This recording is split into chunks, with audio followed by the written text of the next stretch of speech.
We live in a post-Lil Nas X Call Me By Your Name world. Obviously that music video made a lot of people upset. And it made a lot of people ask the question, are we sinning more today? Because of our media, do we sin more today? What exactly is sin?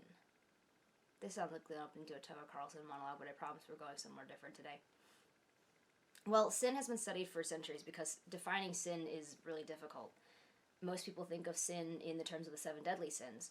You know, pride, envy, sloth, gluttony, lust, wrath, greed.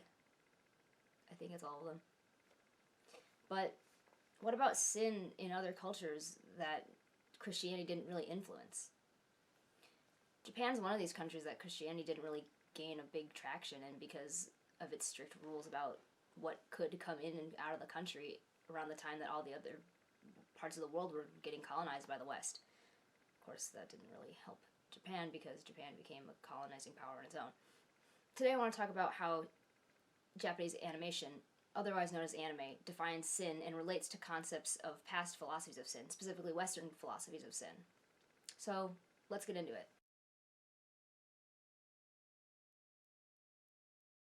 First, let's talk about Fullmetal Alchemist Brotherhood in 2009. Fullmetal Alchemist Brotherhood is based off of a manga by the same name written by Hiromu Arakawa.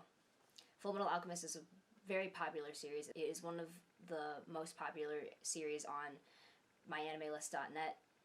It's an anime that a lot of people who've never actually watched anime before can enjoy because of its mostly more Western themes and its engaging plot and characters. Fullmetal Alchemist is about 2 brothers who use alchemy, which is the precursor to chemistry, to try to bring their mother back from the dead. But in doing so, they lose parts of their body because they have committed the one taboo of alchemy, which is to never recreate human life. This series is known mostly for its engaging characters. There's a huge cast of characters that many people can fall in love with and relate to. And when talking about sin, most people often talk about the 7 deadly sins, as I said before. And in Fullmetal Alchemist, the 7 deadly sins are actually personified by characters who are homunculi, which are people created from alchemy, which is not necessarily the same as a person being brought back to life through alchemy. It is a person who is created through alchemy, but they're actually not really human. And as much as I would like to talk about the 7 homunculi who are named after the sins, that's not really what I want to talk about today. So as I said before, and in the opening monologue, alchemy has one sin, and that is to never recreate human life. Alchemy is based off the principles of equivalent exchange, which means every measurement is exact and everything that is given up must be recreated and all parts have to be equal. While how this relates to human life is that nothing can truly add up to a human life, and that means either physically or in terms of spirit and soul.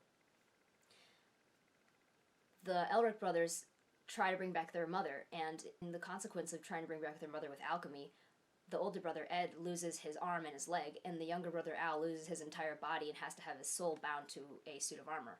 Because they committed the alchemical sin, they lost physical parts of their body, which is ironic because the homunculi who want to become human or try to become human through alchemy are juxtaposed to these characters who have physically become somewhat less human because they don't have their human body parts anymore.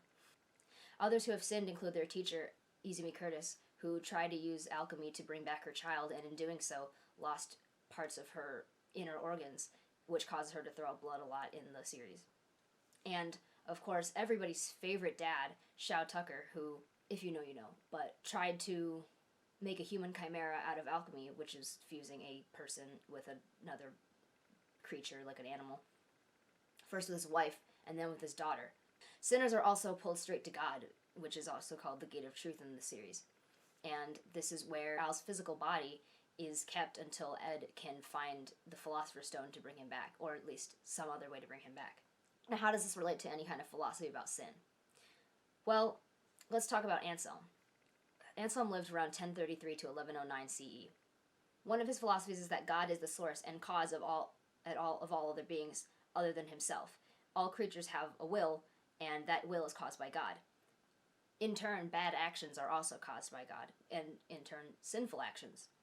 The two wills that humans have, and all beings really have, is happiness, which is succumbing to our own desires, and justice, which is submission to God and paying our debt, which is our sins, paying for our sins. Even angels can sin, according to Anselm's philosophy, because think about the angels who were sent to hell, like Lucifer. Those angels put happiness above their submission to God, and thus were punished for it. Now, how does this relate back to Fullmetal Alchemist? Well, in terms of the plot and the world that they live in with alchemy, the Elric brothers committed the only alchemical sin, which was to recreate human life. The alchemical sin that they committed is often used to put happiness over justice, and justice in this case is not necessarily God, but the rules of alchemy. But in doing so, they had to be punished because they put their will of happiness above the law of alchemy. In terms of their world in alchemy, the Alchemist brothers committed one of the greatest sins that there is in alchemy. And that sin that they committed often is used to put happiness over justice. In the examples that I gave before, all of the people who tried to recreate human life did it because they had lost somebody important to them. Well, except for Shoutaka, because he was just kind of a jerk. The Elric brothers wanted their mother back. Izumi Curtis wanted her child back. They put their happiness, their desire to be happy, over the desire to follow the rules of alchemy and subject themselves to the rules of alchemy. And in doing so, they were punished. Let's get into another example. Death Note is another anime that came out around the same time as Fullmetal Alchemist. Actually, it came out 3 years before, 2006. It's also based off a manga by the same name, written by Takashi Obata. Death Note is about an honor student who finds a magic notebook that he realizes that if he writes somebody's name in it, he can kill them in any way possible, as long as he has their name and can visualize them in his head. He decides to take this notebook and bring it upon himself to rid the world of evil. Because he has this magic notebook, he can basically kill anybody he wants. So, of course, murder's murder, but is it really murder if you kill murderers and people who also sinned? So the honor student named Light Yagami attempts to become the god of a new world based on his morals and his form of order. However, he's tormented by other truly righteous people trying to come for him and basically tell him, hey, no, it's still murder if you kill murderers. It's not good. All these murderers are randomly dying. And is eventually defeated by them. Other players in Light Yagami's game include the previous owners of the Death Note, the Shinigami. The Shinigami literally are death gods, and they're not necessarily responsible for all the deaths in the human world. They can just cause death with their death notes. The death note that Light Yagami has belonged to a Shinigami named Ryuk, and in the anime, he says that he dropped his death note in the human world because he was bored. This becomes important later. Shinigami also have a weird trait about them in which they can only die by falling in love with humans, essentially lusting over humans. And it's very rare that this happens, but when it does, a Shinigami is fated to die. So how does Death Note correlate to any kind of philosophy of sin? Let's talk about Tertullian. Tertullian lived from about 160 to 225 CE. He was one of the first people to write about original sin, which is a concept that says that sin starts with a certain person, mostly Adam, and the sins are passed down from Adam to all of us. Tertullian had two distinct ideas about sin. One of them is sin as disobedience from a higher power / God, and sin as impatience, which is refusing to abstain from sinning. Light Yagami's actions can be seen as the sins of disobedience, because he was not obedient to the prior justice system, and the Shinigami sins could be seen as sins of impatience.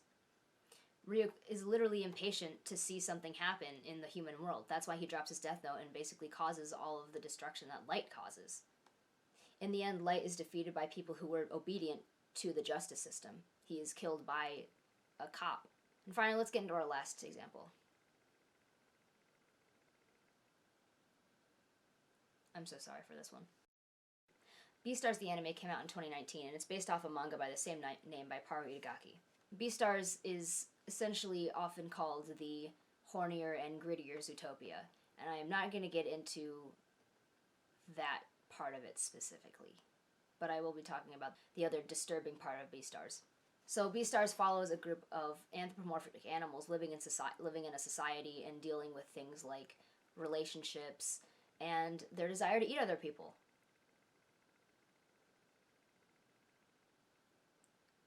Yeah, so obviously Zootopia is a very G-rated film.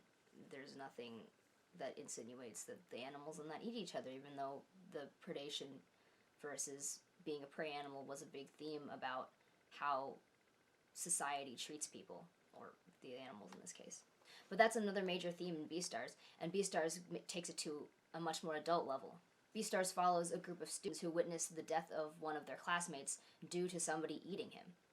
In the Beastars universe, this cannibalism is seen as an unfortunate part of life for many individuals, specifically the herbivores who live or try to live in harmony with carnivores.